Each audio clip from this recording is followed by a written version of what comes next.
এই মুহূর্তে সবচেয়ে বড় খবর ভাই, আপনারা জানেন যে মোদী সরকার যে ওয়াকফ বিলটা কেন্দ্র সরকারকে দিয়ে যে পাস করিয়েছে, সেটা নিয়ে এখন বাংলায় অনেক তোলপাড় চলছে। সারা পশ্চিম বাংলার মানুষ ঝড় তুলছে ওয়াকফ বিলটা বাতিলের দাবিতে। তো পীরজাদা নওশাদ সিদ্দিকী ভাইজান কী বলেছে সেটা আপনাদের কাছে সরাসরি বাস্তবটা তুলে ধরবো। তো ভাই, আপনারা জানেন 26শে ব্রিগেডে ডাক আছে।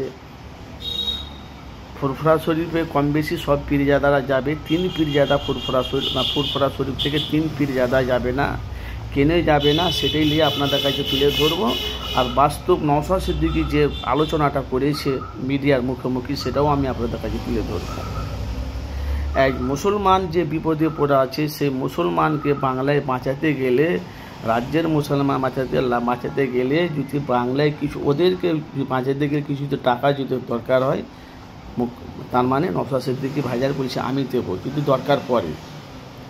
যেহেতু এখন মশলা বাংলার মানুষের এখন চেয়ে আছে একটাই, তাদের দাবি যে ওয়াকফ বিলটা যেন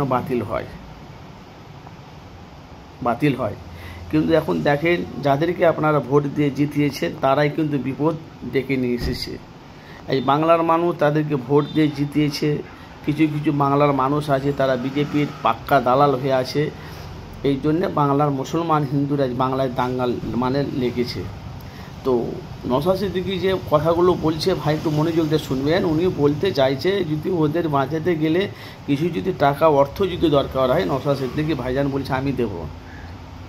তাহলে পশ্চিম বাংলাতে যে এতদিন যে আমাদের বাংলাতে যে এত কিছু হচ্ছে না হচ্ছে, কত কি বাংলায় কি হচ্ছে বলেন তো?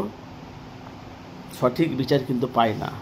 এই যে ওয়াকফ বিলটা যে বাতিলের দাবিতে যে বাংলায় তোলপাড় চলছে, 26শে ব্রিগেডে ডাক আছে। তো বারবার বলছে আপনারা সবাই যাবেন, কিন্তু 3 পীরজাদা যাবে না। কারা যাবে না সে আপনারা দেখতে পাবে।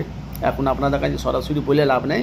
কিন্তু দেখেন, একটা 5 বছরকার যে নওশাদ সিদ্দিকী রাজনীতি ময়দানে নেমে 3 বছরকার এমএলএ বিধায়ক ভাঙড়ের, সে নওশাদ সিদ্দিকী বলছে এদেরকে বাঁচাতে গেলে কিছু যদি টাকা প্রয়োজন পড়ে আমি নওশাদ দেবো। ভাই, কমেন্ট বক্সে মতামত জানাবেন।